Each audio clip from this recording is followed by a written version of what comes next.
Boa noite a todos, a graça e a paz do Senhor Jesus, amém. Estão todos bem aí? Vocês estão bem? Passaram uma semana abençoada? Espero que tenham passado, alguns com uma luta um pouco maior, né, que eu digo Dudu, mas agora recomposto, né, Dudu? Deus abençoe a sua vida. Hoje nós mudamos o nosso horário de culto. Estávamos, como os irmãos sabem, sempre com horário às 10 horas da manhã, e agora, devido àquelas mudanças que nós tivemos no governo, especialmente as novas diretrizes, ampliando o horário, inclusive dentro do chamado toque de recolher, para as 23 horas, então nós não corremos mais o risco de sairmos correndo aqui da igreja para voltarmos para os nossos lares. Mas, antes de nós entrarmos na palavra de Deus em si, na nossa meditação nesta noite, eu quero, com grande alegria, com grande satisfação, cumprimentar a família abençoada que nos visita hoje, que nos honra com a sua visita, que são alguns queridos irmãos da Assembleia de Deus de Diadema, o Diego, a Raquel, a Olívia, o João e a Ângela, essa família abençoada que está aqui conosco. Deus os abençoe, que esta seja, permitindo Deus e obviamente podendo vocês e desejando, a primeira de tantas outras visitas, e que Deus abençoe a comunidade ali de vocês, a igreja, o pastor da igreja local e todos os queridos irmãos e irmãs em Cristo. Meus irmãos, na noite de hoje, eu quero convidá-los a meditarem comigo sobre um assunto, sobre um texto muito importante, especialmente relevante para a época em que nós vivemos. Eu quero convidá-los a abrirem as suas Bíblias na epístola de 1 João, no capítulo 4 e versículos 1 a 8. 1 João, capítulo 4, versículos 1 a 8. O tema da nossa meditação na noite de hoje será discernindo a obra do Espírito. Discernindo a obra do Espírito, com base em 1 João, capítulo 4, versículos 1 a 8, será o tema, o título da nossa reflexão, da nossa meditação de hoje.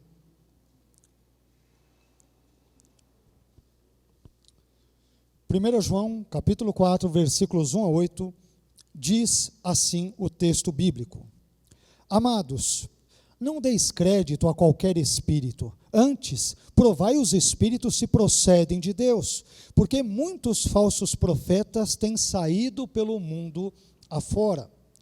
Nisto reconheceis o Espírito de Deus. Todo espírito que confessa que Jesus Cristo veio em carne é de Deus. E todo espírito que não confessa Jesus não procede de Deus. Pelo contrário, este é o espírito do anticristo, a respeito do qual tendes ouvido que vem e presentemente já está no mundo. Filhinhos, vós sois de Deus, e tendes vencido os falsos profetas, porque maior é aquele que está em vós do que aquele que está no mundo. Eles procedem do mundo, por essa razão falam da parte do mundo, e o mundo os ouve. Nós somos de Deus, aquele que conhece a Deus nos ouve, aquele que não é da parte de Deus não nos ouve. Nisto reconhecemos o espírito da verdade e o espírito do erro. Amados, amemo-nos uns aos outros, porque o amor procede de Deus. E todo aquele que ama é nascido de Deus e conhece a Deus. Aquele que não ama não conhece a Deus, pois Deus é amor. Amém? Vamos agradecer a Deus por esse texto maravilhoso da palavra dele e vamos pedir que ele fale ao nosso coração, ao nosso intelecto, que ele nos transforme, que não apenas escutemos a palavra de Deus, mas que busquemos com o auxílio da graça colocá-la em prática em nossas vidas. Amém? Então vamos orar? Pai, nós queremos bendizer o seu nome, queremos adorá-lo, queremos exaltá-lo, queremos magnificá-lo e agradecê-lo por essa possibilidade que temos de retomar os cultos agora no contexto noturno. Obrigado por ter guardado aos meus irmãos, às minhas irmãs, os irmãos que nos honram hoje com as suas visitas aqui nesta noite, os irmãos de perto, de longe, os irmãos que depois assistirão a este vídeo. Que o Senhor abençoe a todos, as suas vidas, as suas famílias, aos seus ministérios, e proporcione a todos nós um momento de reflexão, de aprendizado, de crescimento, de edificação a partir da meditação que faremos com base na sua palavra. Instrui-nos nos seus caminhos, oriente-nos, por favor, te pedimos, acerca de tudo sobre o que discorreremos, todos os assuntos aqui trabalhados nesta noite, e que tudo isso edifique a nossa fé, e, acima de tudo, glorifique o seu santo, bendito e eterno nome. É o que nós pedimos ao Senhor, gratos em nome e para a glória de Jesus. Amém. Amém, meus irmãos? Por favor, podem se assentar.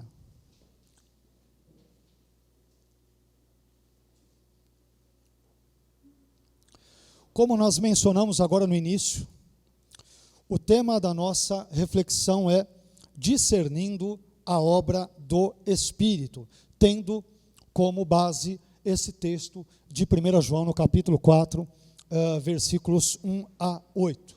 E antes de nós entrarmos no texto bíblico em si, como nós fazemos com frequência, eu creio que seja importante nós apresentarmos algumas informações preliminares, para que justamente depois possamos ser melhor esclarecidos acerca do teor desse texto importantíssimo, bíblico, obviamente, que nós acabamos de ler.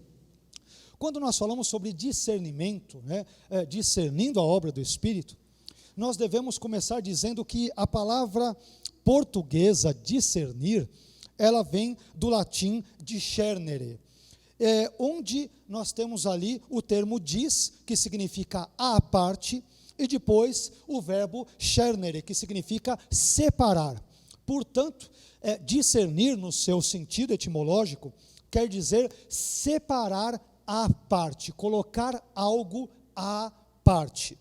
Em termos práticos, isso significa dizer que de todas as escolhas que nós temos diante de nós, e todos os dias, por exemplo, nós nos colocamos diante de uma série de escolhas, nós separamos à parte aquelas que nos parecem mais adequadas para que nós possamos segui-las. Por exemplo, vocês que estão hoje aqui presentes, entre tantas outras opções possíveis de programações e de atividades que vocês poderiam ter escolhido ao invés de virem à igreja, ao templo, vocês discerniram, isto é, vocês colocaram à parte, nós colocamos à parte a ideia de vir à igreja como uma boa decisão a ser seguida.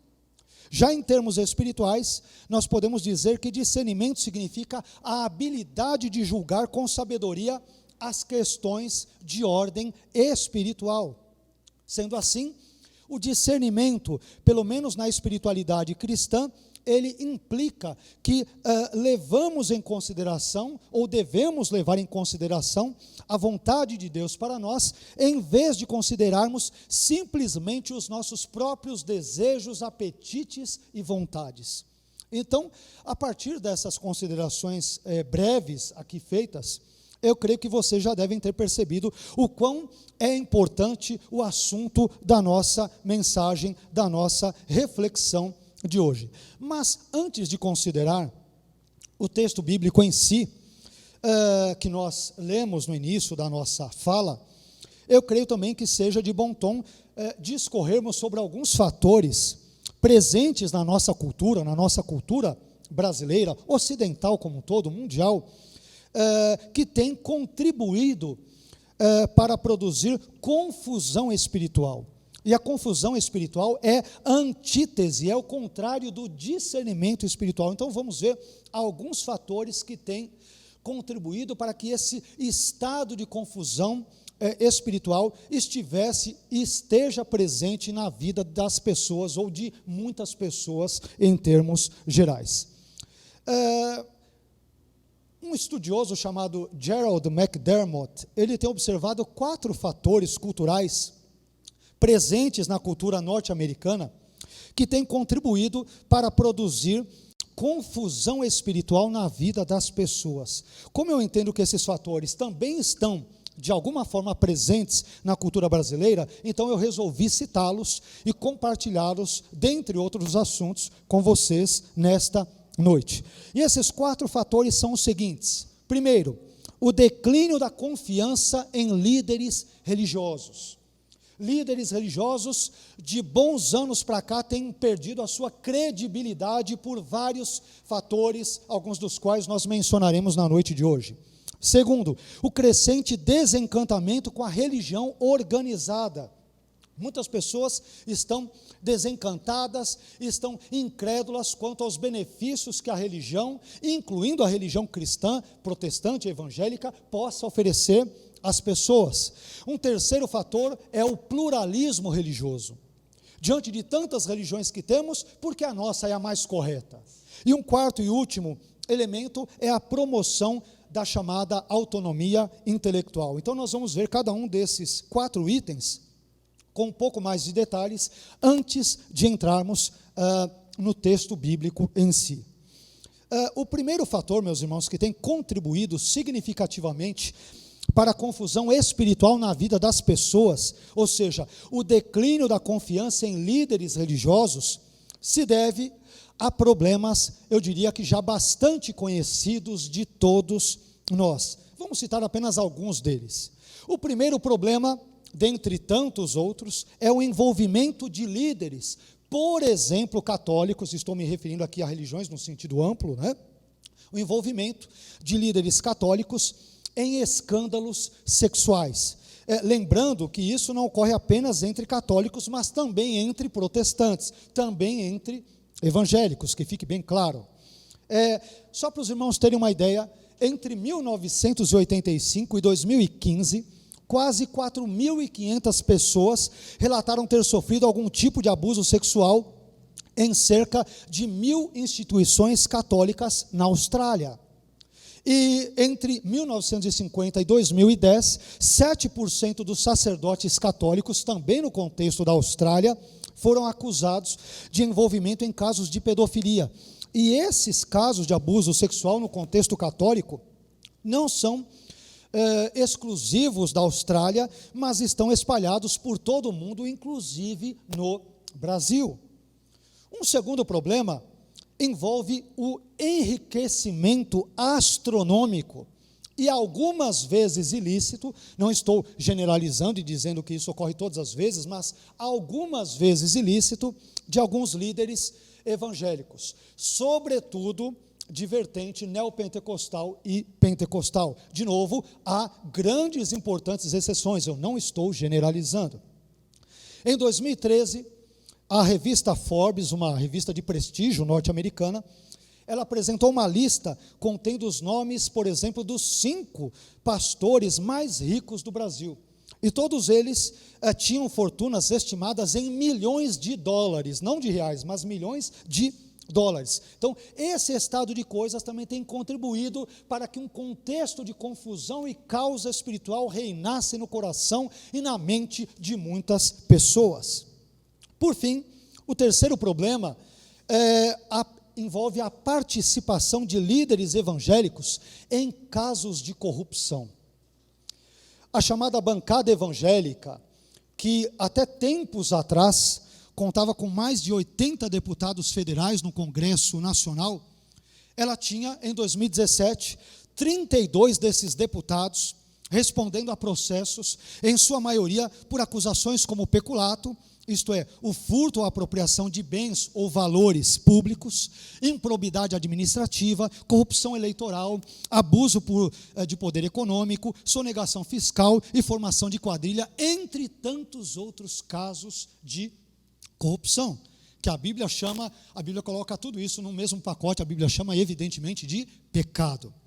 Diante desses sucessivos casos de escândalos, tanto de ordem sexual quanto de ordem financeira e moral, as pessoas normalmente pensam o seguinte: bem, se os representantes de Deus na terra, ou os supostos representantes de Deus na terra, aqueles que deveriam representá-lo, aqueles que deveriam servir de exemplo para os fiéis, se eles estão envolvidos com esses tipos de pecados, então eu quero distância deles, da comunidade deles, do contexto deles e da instituição deles. É assim ou não que as pessoas normalmente pensam? É assim, né? É assim que, infelizmente ou felizmente, as pessoas em geral pensam. Mas o segundo fator que tem contribuído, que tem colaborado para a confusão, mais uma vez, espiritual na vida das pessoas, a saber, o crescente desencantamento com a religião organizada, ele tem relação direta com o item anterior. A insatisfação, meus irmãos, das pessoas com os líderes religiosos, que são representantes do sagrado, representantes do divino, faz com que elas se desencantem também com a instituição a qual esses líderes estão vinculados, é o que nós acabamos de mencionar agora há pouco. E mais uma vez, esse estado de coisas fez com que surgisse em anos recentes, isso é conhecimento, de conhecimento de todos nós, o fenômeno dos assim chamados desigrejados, isto é, dos crentes que afirmam crer em Jesus, mas que ao mesmo tempo não acham mais necessário frequentar uma igreja, e eu digo aqui igreja em termos de instituição. Só para os irmãos, mais uma vez, terem uma noção, em 2017, uma pesquisa realizada pelo Instituto Barna, no contexto norte-americano, constatou que 10% dos evangélicos norte-americanos são desigrejados, isto é, não mais frequentam uma igreja. E, obviamente, eu uso aqui o termo igreja, me referindo ao espaço, ao local, porque às vezes eu menciono algumas dessas coisas para os queridos irmãos da internet, e eles buscam me corrigir. Pastor, mas a igreja são as pessoas, não é o local. E é evidente que eu sei disso, só que o nome igreja não tem apenas um uso, ele tem vários usos, então é importante esclarecer, porque alguns queridos irmãos aí, eventualmente verão este vídeo e dirão, não, mas a igreja não é instituição, são as pessoas. Eu sei, obviamente, disso, mas a igreja, mais uma vez, o termo igreja tem vários sentidos e conotações dentro de cada contexto. Eu estou me referindo aqui à instituição ou ao local onde as pessoas, obviamente, se reúnem. E ainda em 2017, uma chamada pesquisa de orçamento familiar, identificada pela sigla POF, realizada pelo IBGE, ela constatou que existem mais de 4 milhões de evangélicos não praticantes, o que é uma coisa super esquisita quando eu menciono isso, evangélico não praticante é o cúmulo da contradição. Então, essa pesquisa identificou mais de 4 milhões de evangélicos não praticantes, isso em 2017. Eu imagino que esse número, infelizmente, deve ter aumentado substancialmente. Isto é, evangélicos não praticantes seriam evangélicos que não frequentam uma igreja evangélica, isto é, também em termos de instituição, não em termos do corpo de Cristo. Entre as principais causas, meus irmãos, desse fenômeno, nós temos o já citado declínio da confiança em líderes evangélicos, que nós mencionamos, não é isso? E além disso, o também já mencionado desencantamento de muitos para com a instituição chamada igreja evangélica. E além disso, nós não erraríamos se acrescentássemos a estas causas alguns dos principais valores pregados ou apregoados, propagados pelo movimento filosófico, cultural, artístico da nossa época, que atende, por exemplo, pelo nome de pós-modernismo. E entre os valores difundidos, propagados, apregoados pelo pós-modernismo, que tem contribuído para esse cenário de confusão espiritual, eu alisto os seguintes: o individualismo, o consumismo, o imediatismo, o pluralismo e a inversão de valores, entre tantos e tantos e tantos outros. Bem, mas o terceiro fator, eu mencionei que são 4, e depois nós veremos 4 elementos também com base em João, em 1 João, mas o terceiro fator que tem cooperado para a confusão espiritual na vida das pessoas tem sido o pluralismo religioso. O pluralismo religioso. David Barrett, que foi um conhecido estatístico de missões e sociólogo da religião, ele declarou há alguns anos, que existiam, à época, cerca de 10.500 religiões distintas no mundo. E estes números, eles devem ter aumentado ainda mais de uns tempos para cá. Alguns estudiosos acabam estimando que hoje nós teríamos mais de 15 mil religiões distintas em todo o mundo. Percebam que são religiões para todos os grupos, para todos os tipos, para todos os paladares e assim por diante. Aproximadamente hoje teríamos mais de 15 mil religiões. E essa quantidade, meus irmãos, exagerada de perspectivas religiosas ou de subperspectivas religiosas, ela pode seduzir, e na verdade tem seduzido o senso comum, as pessoas em geral, a adotar uma filosofia de vida relativista no que diz respeito à religião. Isso tem feito com que as pessoas pensassem mais ou menos assim: ora, se existem tantas religiões diferentes no mundo, milhares delas, então é possível que todas elas sejam boas. É possível que todas elas me conduzam a Deus, é possível que todas elas estejam igualmente certas. Então, o pluralismo religioso, ele acaba se tornando o pai do relativismo religioso, fomentando nas pessoas aquela ideia popular e enganosa, e errônea, e mentirosa, de que todos os caminhos levam a Deus. Finalmente, em quarto e último lugar, a promoção da autonomia intelectual também tem contribuído para a confusão espiritual na vida da sociedade como um todo. Com essa expressão autonomia intelectual, meus irmãos, eu quero me referir ao tipo de atitude segundo a qual uma pessoa não se vê como intelectualmente madura se ela permitir que outras pessoas, ou particularmente a igreja organizada, influenciarem ou interferirem no seu pensamento. Portanto, toda ajuda da qual essas pessoas necessitam é vista como estando dentro delas próprias e não em algo externo ou extrínseco a elas. Isso explica, por exemplo, o espantoso aumento no número de livros de autoajuda vendidos no Brasil. Se vocês forem em qualquer livraria, vocês verão que aquele nicho, aquele conjunto de estantes, claro que estou me referindo a uma livraria secular, não necessariamente evangélica, vocês verão que o número de livros dedicados a temas de autoajuda é uma coisa absurda. Segundo dados da Nielsen Bookscan, entre 2014 e 2015, a venda de livros de autoajuda no Brasil, ela quase quadruplicou, experimentando um crescimento que saltou de 11,01% em 2014 para 42,02% em 2015. Isso significa, sabe o quê? Que só em 2015 as editoras venderam 1.247.823 exemplares de livros de autoajuda.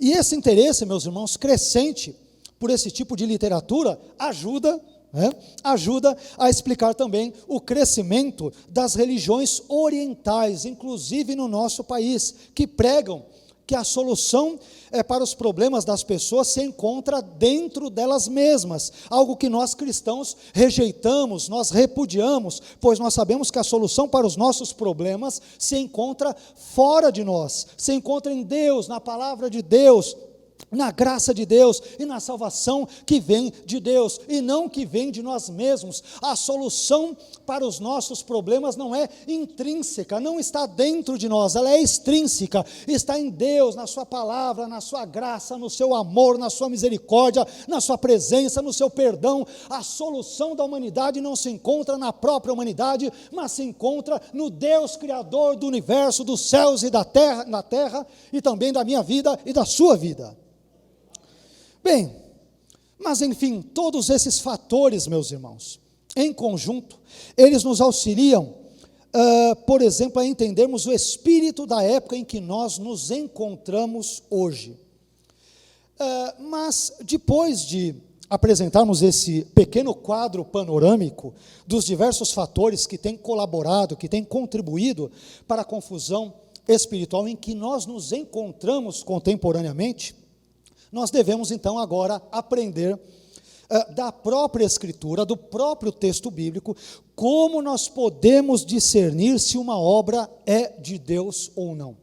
Diante de um caos espiritual, diante de uma confusão espiritual tão grande, esse texto de João nos ajuda sobre como podemos discernir se uma obra é de Deus ou não? E eu entendo, meus irmãos, que o texto de 1 João 4, versículos 1 a 8, nos serve de grande ajuda neste sentido. Em 1 João 4, nós encontramos pelo menos 4 orientações apostólicas que nos auxiliam a identificar quando uma obra é ou não é de Deus. E nós vamos ver agora cada uma delas. Em primeiro lugar, uma obra é do Espírito de Deus quando nos leva a uma compreensão correta da pessoa de Jesus. Vou repetir.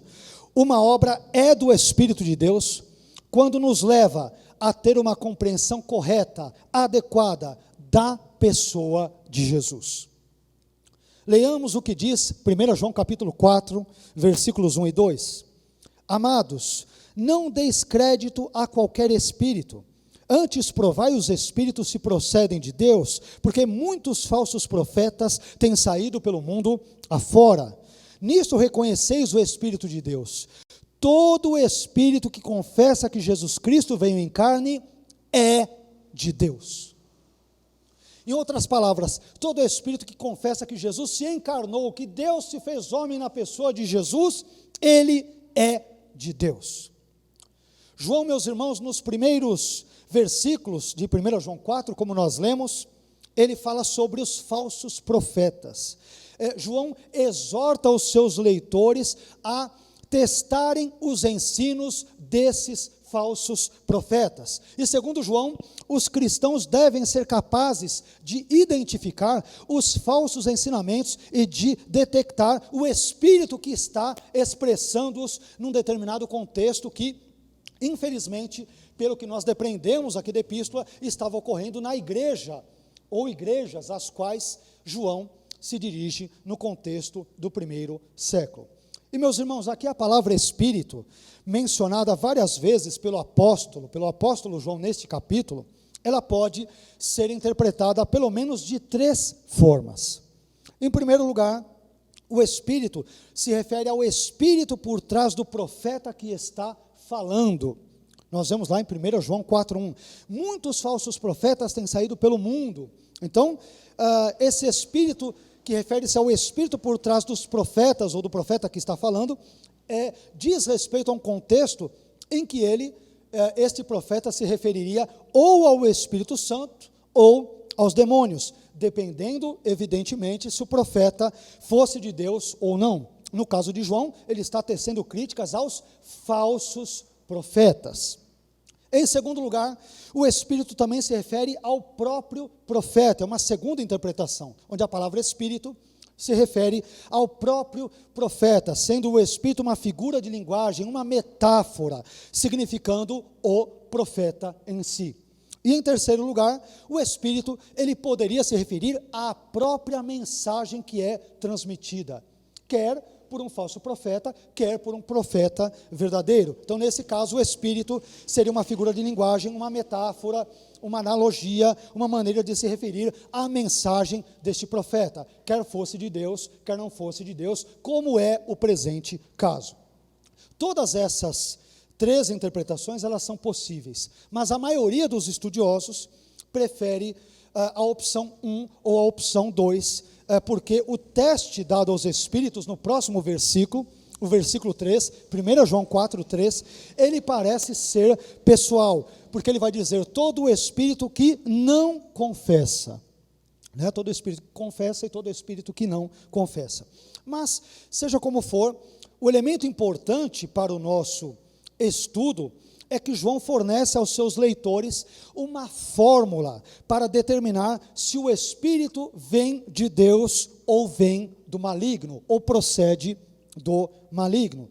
O cristão, meus irmãos, ele pode discernir o Espírito de Deus em qualquer pessoa que confesse abertamente que Jesus Cristo é tanto humano quanto divino, e que Jesus Cristo, que é o Filho de Deus, veio em carne.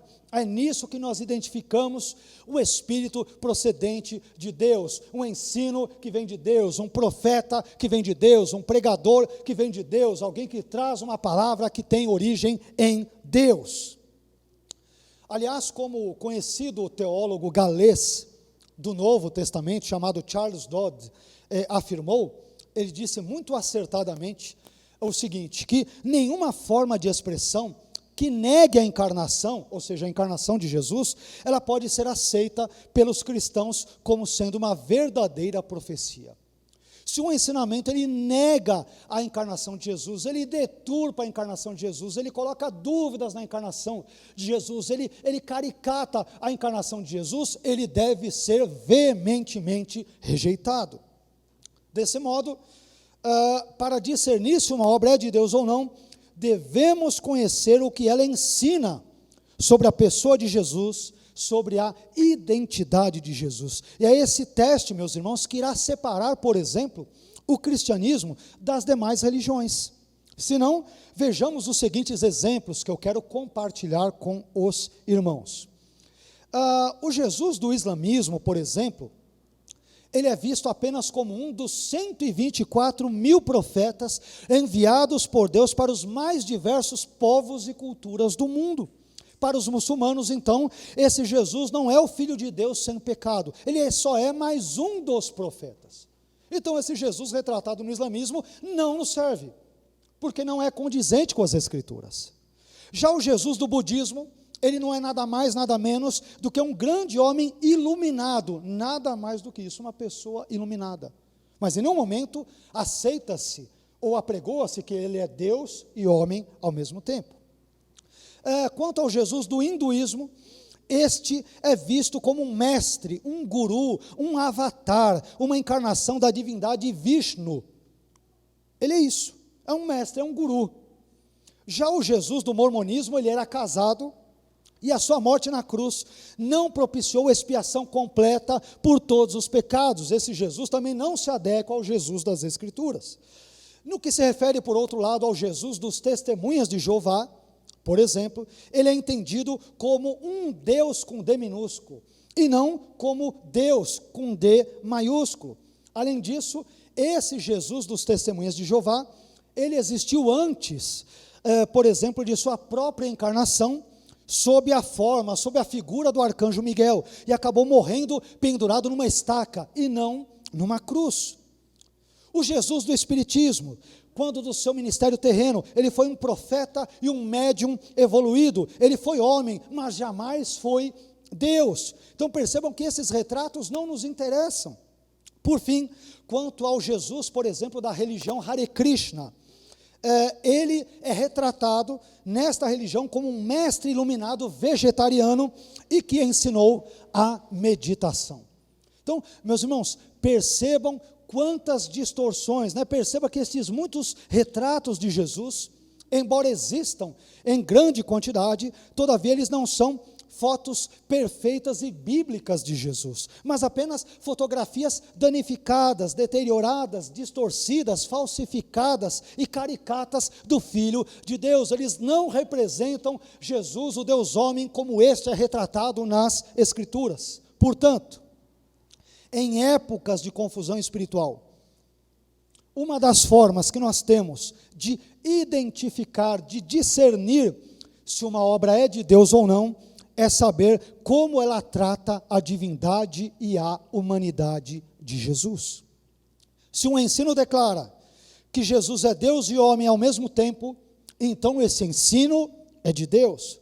Mas se um determinado ensino, ele subtrai de Jesus, ele tira de Jesus, ou a sua divindade, ou a sua humanidade, então este ensino com certeza absoluta não é de Deus, é do maligno, é da carne, é de qualquer outra origem, menos de Deus e da palavra de Deus. Este é um primeiro ensinamento que nós temos do apóstolo João. Mas em segundo lugar, eu também aprendo com João, em 1 João 4, versículos 1 a 8, que uma obra é do Espírito de Deus, quando ela contraria os interesses e o sistema de valores do mundo. Em segundo lugar, uma obra é do Espírito de Deus quando ela contraria os interesses e o sistema de valores do mundo. Onde eu encontro isso? Em 1 João capítulo 4, versículos 4 e 5, que diz: Filhinhos, vós sois de Deus, e tendes vencido os falsos profetas. Porque maior é aquele que está em vós do que aquele que está no mundo. Eles, isto é, os falsos profetas, procedem do mundo. Por essa razão, falam da parte do mundo, e o mundo os ouve. Eles são do mundo, falam do mundo, os valores deles são do mundo, não são os valores de Deus. E João está dizendo para a igreja, ou igrejas às quais ele se dirige: prestem atenção com os valores ensinados por estes supostos profetas. Vejam o que eles ensinam. Meus irmãos, vocês estão entendendo a importância do ensino para a igreja? Eu me refiro ao ensino bíblico, escriturístico, como a doutrina é uma coisa importante para a igreja. Porque é uma doutrina sólida, ao mesmo tempo que ela edifica a igreja, uma doutrina que é uma falsificação do evangelho, ela destrói uma igreja. E João está dizendo: cuidado com aquilo que vocês ouvem, cuidado com o ensino. E ele vai nos dar essa primeira dica. Se um profeta, um falso profeta, evidentemente, se esse profeta diz ou critica alguma característica de Jesus, Jesus não vem em carne, ou ele não é Deus, ou alguma coisa do gênero, é falsidade, é um falso profeta, ele não vem de Deus. Mas, voltando ao texto que lemos, de 1 João 4, versículos 4 e 5, perceba que nós encontramos nele várias vezes a palavra mundo. A palavra mundo ocorre várias vezes, não é isso?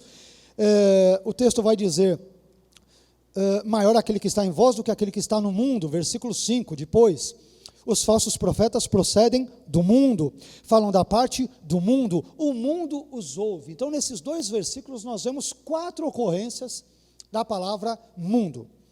E a palavra cosmos, meus irmãos, mundo, ocorre 23 vezes ao todo em 1 João, e o seu significado, evidentemente, ele irá variar de acordo com o contexto no qual essa palavra aparece, como ocorre em tudo na Bíblia e como ocorre também no nosso dia a dia.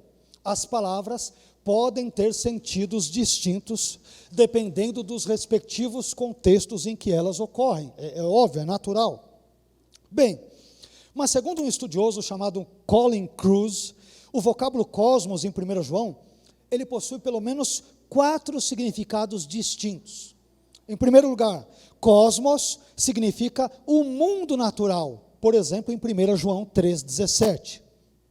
Em segundo lugar, cosmos tem um sentido locativo, um sentido espacial, referindo-se a um lugar, ou seja, ele refere-se ao lugar no qual várias pessoas caminham e no qual vivem.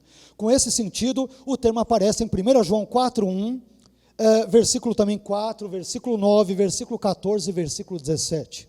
Em terceiro lugar, cosmos denota os valores ou atitudes mundanas que são opostas, que são contrárias a Deus. E com esse sentido o termo aparece em 1 João 2, versículos 15 a 17, 6 vezes, em 1 João 5,4, 2 vezes, e em 1 João 5,5, 1 vez. Por fim, cosmos, em quarto e último lugar, ele refere-se ao mundo descrente, às pessoas que são opostas a Deus e também aos crentes, não é isso? E que estão sob o poder do maligno. Com este último sentido é que o termo aparece em 1 João capítulo 3, versículos 1 e 13, 1 João 4, 5, 3 vezes e 1 João 5, 19. Bem, então, de acordo com essa classificação que nós demos bem rapidamente e compartilhamos bem brevemente com os irmãos, o mundo ao qual João se refere em 1 João 4, 5, é o mundo descrente, é o mundo de pessoas hostis a Deus, que aderem e praticam, nesse caso, os valores contrários, antagônicos aos de Deus. É aquilo que a Bíblia chama comumente, normalmente, de pessoas ímpias, isto é, pessoas que não são piedosas, pessoas que não têm o valor de Deus em seus corações. A Bíblia chama essas pessoas de pessoas ímpias, isto é, não pias, não piedosas, pessoas não devotadas para os valores, no nosso caso, relacionados ao cristianismo. Ok? Esta é a ideia. Então, como nós podemos discernir, diante de tudo isso que nós dissemos, segundo João, se uma obra é de Deus ou não? Bem, nós podemos discernir se uma obra é de Deus, se ela contraria os interesses e o sistema de valores desse mundo ante Deus. Uma obra que está na contramão dos valores do mundo, mas que ao mesmo tempo está em direção e combina com os valores de Deus, esta obra é de Deus. E o contrário é igualmente verdadeiro. Assim, tudo que é pecaminoso, tudo que é contrário à vontade de Deus, expressa em sua palavra, tudo aquilo que estimula os homens a se distanciarem de Deus, e todo aquele sistema de valores que é contrário ao sistema de valores, por exemplo, do reino de Deus, não pode ter jamais a sua origem em Deus, mas procede do maligno. O próprio apóstolo João, ele nos dá 3 conhecidos exemplos, dentre outros, de valores mundanos que denunciam a sua procedência não divina. E esses elementos, eles ocorrem, por exemplo, no já citado texto de 1 João, no capítulo 2, e versículos 15 a 17, onde João diz o seguinte, é um texto muito conhecido da Bíblia e de particularmente 1 João. João diz: não ameis o mundo, nem o que no mundo há. Se alguém ama o mundo, o amor do Pai não está nele. Porque tudo que há no mundo, a concupiscência da carne, a concupiscência dos olhos e a soberba da vida, não são do Pai, mas procedem do mundo. E o mundo passa, porque ele é efêmero, e a sua concupiscência, mas aquele que faz a vontade de Deus permanece para sempre. Meus irmãos, percebam que João nos apresenta aqui, nesse texto de 1 João 2, versículos 15 a 17, 3 classes de coisas que são do mundo, e portanto são totalmente contrárias a Deus, à palavra de Deus, aos valores de Deus. 3 coisas, 3 classes de coisas. Primeira delas, a concupiscência da carne. Essa expressão, ela envolve os desejos da carne em sentido mais amplo, que vão desde o desejo sexual, por exemplo, até a cobiça nos termos mais abrangentes e genéricos possíveis. Em segundo lugar, nós temos uma referência à concupiscência dos olhos. E esse pecado abrange, por sua vez, entre outras coisas, o olhar de luxúria e o olhar ganancioso, né? A concupiscência dos olhos. E por fim, em terceiro lugar, nós temos aqui a soberba da vida. Este último pecado, alistado, elencado por João, ele aponta para uma postura de arrogância, de ostentação e de jactância diante da vida. Então, mais uma vez, como que nós podemos discernir se uma obra é ou não de Deus? Nós podemos discernir se uma obra é de Deus ou não, de acordo com o conteúdo de determinado ensinamento. E é isso justamente o que João nos diz, né? Nós acabamos de ler, em 1 João 4,5. Abre aspas, João diz: eles, isto é, os falsos profetas, procedem do mundo. Por essa razão, falam da parte do mundo e o mundo os ouve. As pessoas ímpias gostam de ouvir falsos profetas, gostam daquele tipo de ensino que massageia o ego, que não denuncia o pecado, que não confronta o pecado, que empurra o pecado para debaixo do tapete, que enfatiza dinheiro, que enfatiza tudo o que é bênção, menos o Deus das bênçãos. É o tipo de discurso que falsos profetas e pessoas não convertidas de fato amam, tanto dizer quanto ouvir. Amam. Massageia o ego, né? Aquela coisa de que, né, fique tranquilo, você não é tão pecador assim, você não é tão mau, você não é um pai tão perverso, você não é um jovem tão ruim, você é uma pessoa perfeita, né? Para com isso, não aceita esse tipo de ideia. Mas, meus irmãos, quando eu olho para João a questão é bastante simples. Se um ensinamento propaga os valores do mundo, que por sua vez são contrários aos valores de Deus, tais como expressos nas Escrituras, então esse ensinamento não é de Deus. Por outro lado, se um ensinamento ele exalta os valores de Deus e por conseguinte ele contraria os valores do mundo, então esse ensinamento procede de Deus. E eu sei que esse profeta é de Deus, porque o ensino dele é de Deus. Isso é muito importante. Hoje nós vivemos numa época muito difícil, com igrejas cheias de pessoas também cheias de doutrinas heréticas em seus corações, em seus pensamentos. Pessoas que têm, na verdade, defendido, apregoado ou têm crido em valores profundamente antropocêntricos, centrados no homem e não centrados em Deus. E estes ensinos, meus irmãos, são ensinos de falsos profetas, de falsos mestres. E João, nesse texto, dentre tantas outras coisas, graças a Deus, nos ajuda a entendermos, a identificarmos, a diagnosticarmos tais falsos ensinos e falsos profetas, e por outro lado, nos ensina a confiarmos em Deus, na doutrina santa, que o agrada e que é condizente com tudo aquilo que nós encontramos de Gênesis a Apocalipse. Bem, mas caminhando um pouco mais adiante, eu disse que são 4 pontos, estamos indo agora para o terceiro.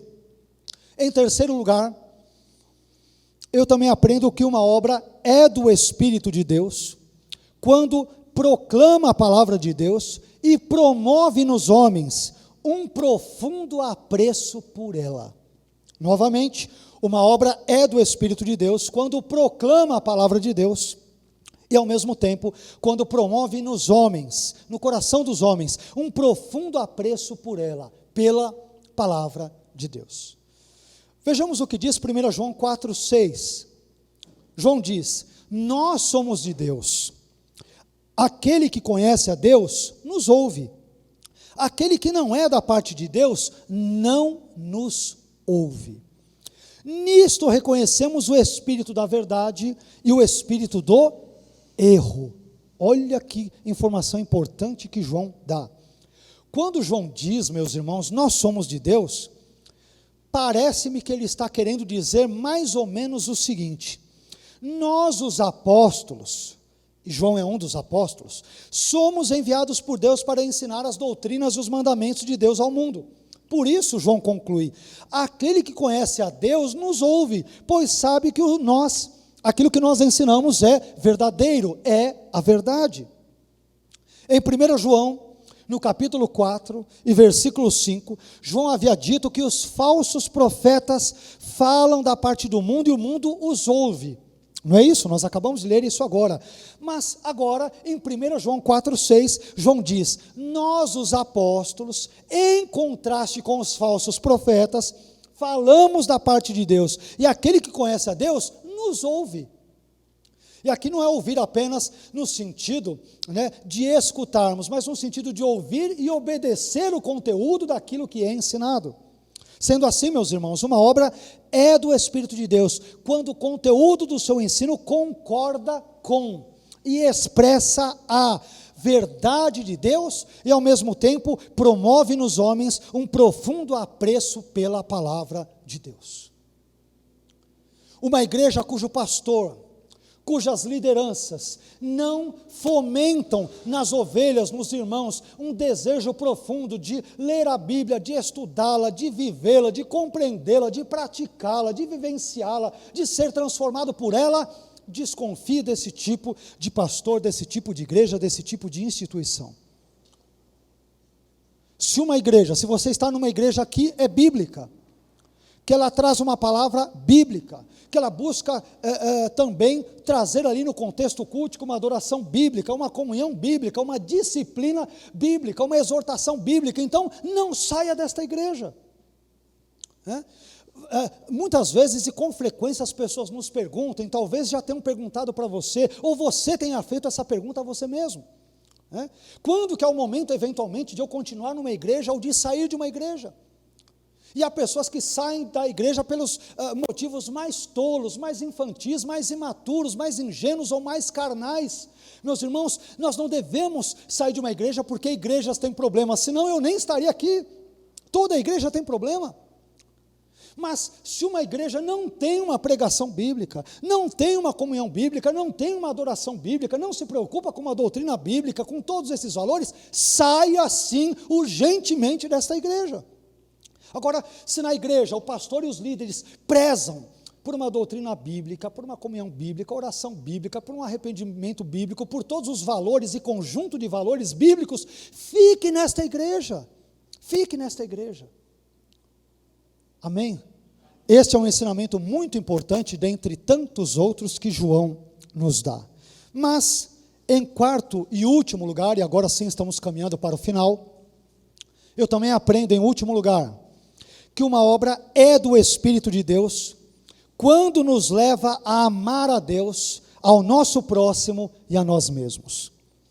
Uma obra é do Espírito de Deus, quando nos leva a amar a Deus, ao nosso próximo e a nós mesmos.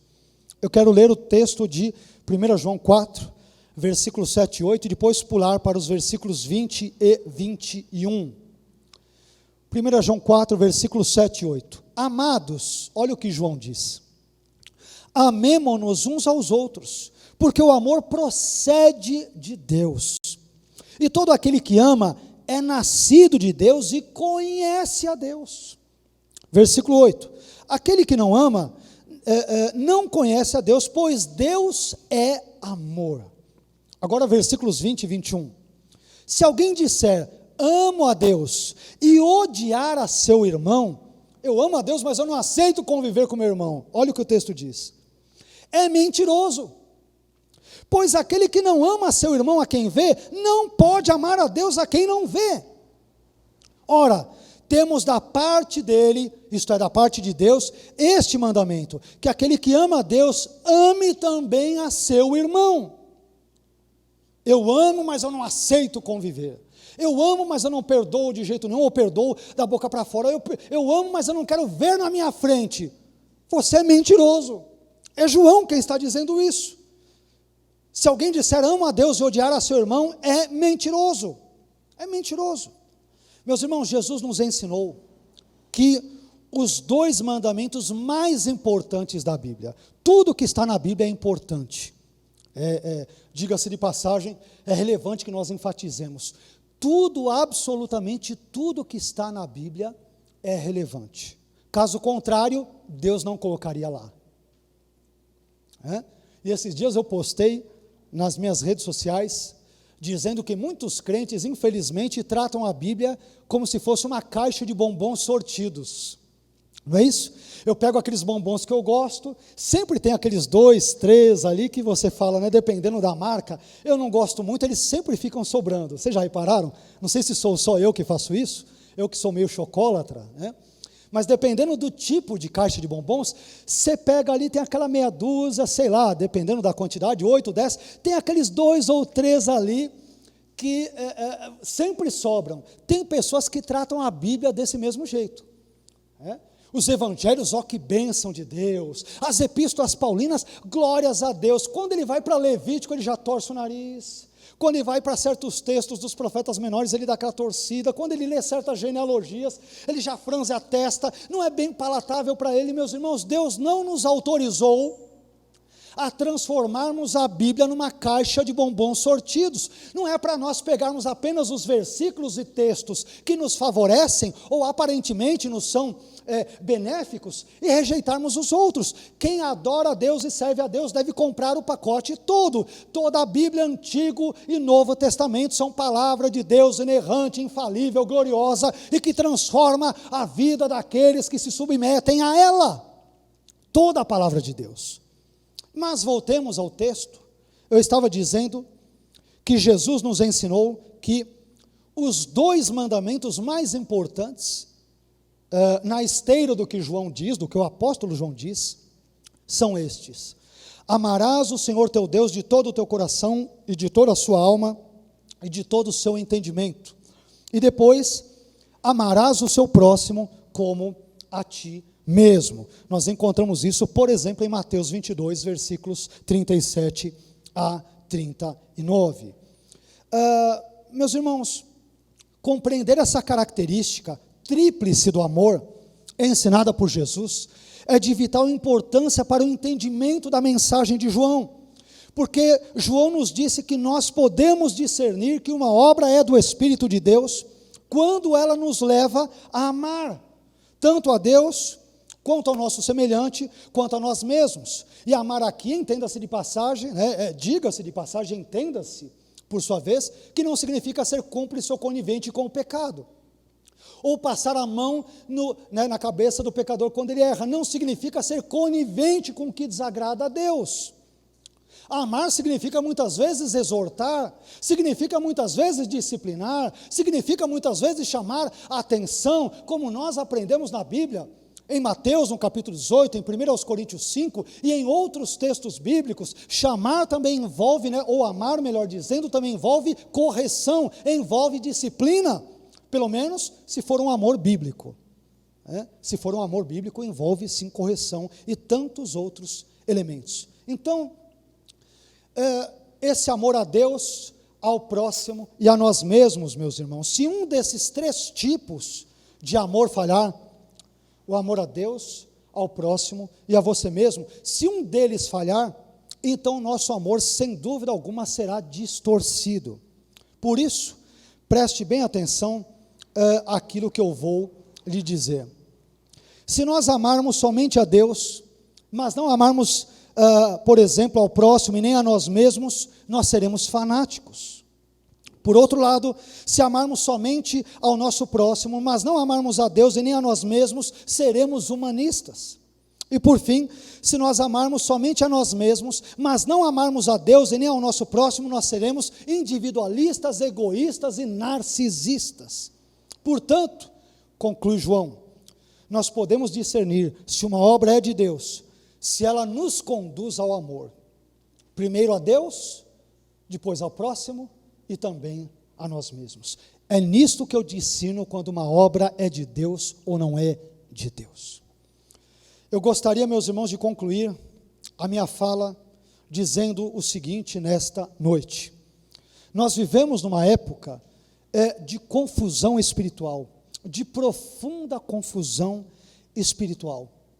E também época esta em que nós experimentamos aquilo que eu chamaria de descoisificação, onde as coisas, elas são esvaziadas daquele elemento natural que as caracteriza. É por isso, por exemplo, que nós ouvimos falar hoje sobre humanos desumanizados, almas desalmadas, heterossexuais desheterossexualizados, chocolate desachocolatado, café descafeinado, leite deslactosado, não é isso? Sal dessalinizado, adoçante desadocicado, floresta desarborizada, sagrado dessacralizado, e o que é pior, cristianismo descristianizado. Diante disso, talvez um dos maiores desafios que se impõe à nossa época seja recristianizar cristãos que vivem um cristianismo descristianizado e reevangelizar evangélicos que vivem um evangelicalismo desevangelizado. Como disse o autor, escritor, político Cícero, romano, ó tempora, ó mores, ou seja, ó tempos, ó costumes, que tempos difíceis são estes em que nós vivemos. Por outro lado, por meio de textos como este que nós lemos de 1 João, no capítulo 4, versículos 1 a 8, sobre o qual nós acabamos de falar, Deus nos tem ajudado a discernirmos se uma obra é de Deus ou não. E com base na passagem bíblica que nós lemos, nós aprendemos que uma obra é do Espírito de Deus, com base nesse texto, quando, por exemplo, ela cumpre pelo menos 4 características. Em primeiro lugar, uma obra é do Espírito de Deus, quando nos leva a ter uma compreensão correta da pessoa de Jesus. Quem é Jesus para você? Ele é só homem? Ele é só Deus? Ou ele é o Deus homem? Dentre tantas outras coisas. Segundo, uma obra é do Espírito de Deus quando contraria os interesses e o sistema de valores do mundo ante Deus. Em terceiro lugar, uma obra é do Espírito de Deus quando promove nos homens um profundo apreço pela palavra de Deus. E por fim, em quarto e último lugar, uma obra também é do Espírito de Deus quando nos leva a amar a Deus, ao próximo e a nós mesmos. Eu encerro aqui a minha fala com uma declaração bastante oportuna diante do tema que nós estamos tratando, que envolve o discernimento, não é isso? Discernindo a obra do Espírito. Existe uma declaração muito pertinente de um teólogo já falecido, norte-americano, chamado Warren Wiersbe. Warren Wiersbe, ele traz uma declaração muito contundente acerca do tema que nós estamos falando, do discernimento espiritual. Ele diz o seguinte: uma das marcas da maturidade cristã é o discernimento, a habilidade de penetrar abaixo da superfície da vida e ver as coisas como elas realmente são. Os não salvos, eles andam por vista e realmente não veem nada. Eles estão espiritualmente cegos. A maturidade cristã cresce em seu discernimento espiritual e desenvolve a habilidade, com a ajuda do Espírito, de compreender mais e mais da vontade e da mente de Deus. Que o Senhor, meus irmãos, que é a fonte de todo discernimento e de toda sabedoria, que Ele nos ajude a termos discernimento espiritual num mundo tão confuso e tão caótico como é esse que nós vivemos, infelizmente, nos dias de hoje. Que Deus nos abençoe, que Ele abençoe a sua vida, a sua família, o seu ministério, e que Ele continue a nos guiar pelo caminho do discernimento, que é sobretudo o caminho das Escrituras Sagradas. Amém? Vamos ficar em pé? Vamos orar?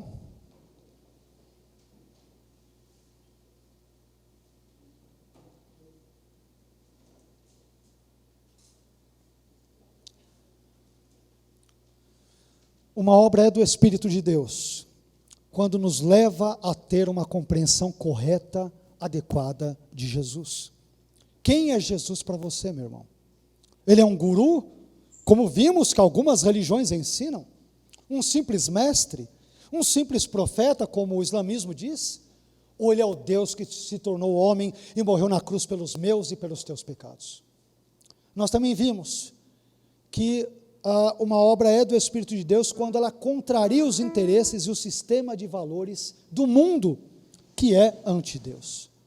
Que sistema de valores você tem apregoado e vivenciado? O sistema de valores que você segue, ele é contrário àqueles encontrados nas Escrituras, ou ele está em consonância com os mesmos? Em terceiro lugar, nós vimos que uma obra é do Espírito de Deus quando ela produz, quando ela promove nos homens um profundo apreço pela palavra. Que lugar a palavra de Deus ocupa na sua vida? Você crê nas Escrituras? Você medita nelas com uma certa frequência? Você a lê ou a estuda periodicamente? Ou para você a Bíblia é algo secundário, não tem tanta importância assim? E em quarto e último lugar, uma obra é do Espírito de Deus quando nos leva a amar a Deus, ao próximo e a nós mesmos. O que Deus é para você? Você ama a Deus acima do seu marido, da sua esposa, dos seus filhos, dos seus amigos, do seu patrão, do seu empregado, dos seus vizinhos, dos seus amigos? Eu não estou dizendo que essas pessoas não sejam importantes, por favor, não me interprete mal, mas estou dizendo que se nós amamos a Deus, Ele deve vir em primeiríssimo lugar, deve ter a primazia em nossas vidas. Mas que lugar também o seu próximo ocupa na sua vida?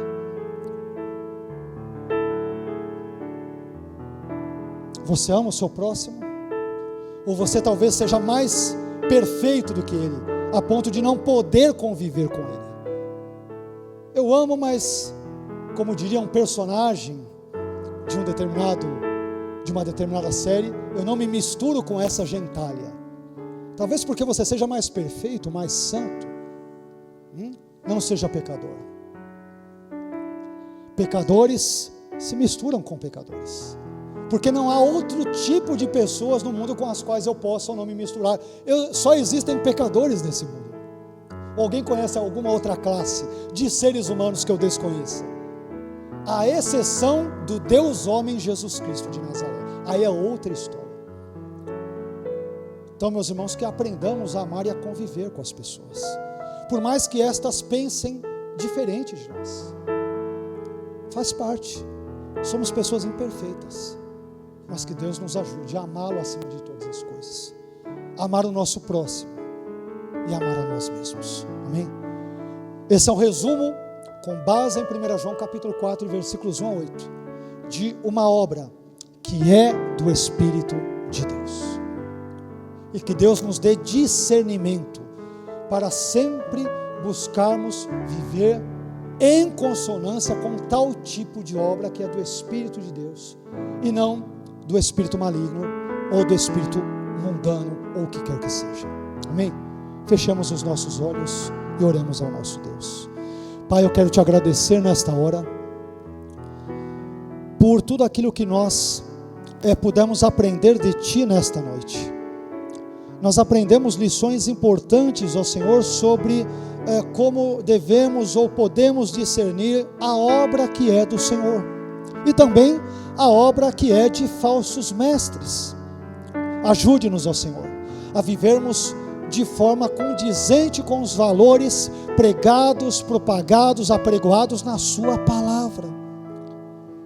Corrija-nos, Senhor, exorte-nos, mas guie-nos pelos Teus caminhos, o caminho da Sua palavra. Não queremos dar ouvidos a falsos mestres, queremos ouvir a Sua palavra, queremos obedecer a Sua palavra, queremos viver de forma condizente com a Sua palavra, e todas as vezes em que nós não agimos assim, por favor, que o Senhor nos perdoe, ó Pai. Ajude-nos a ter uma vida guiada pelo Teu Espírito Santo.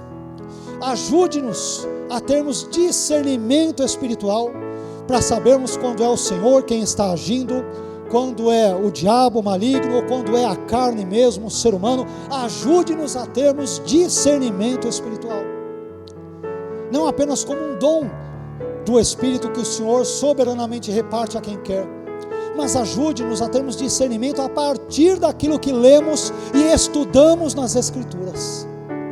Ajude-nos, ó Pai. Em meio ao mundo tão caótico e tão confuso, especialmente em termos espirituais, como é este mundo em que nós vivemos, carecemos profunda e absolutamente do discernimento que vem do alto, que vem do Senhor. Nos dê discernimento, é o que nós te pedimos nesta noite, agradecidos, em nome de Jesus, amém.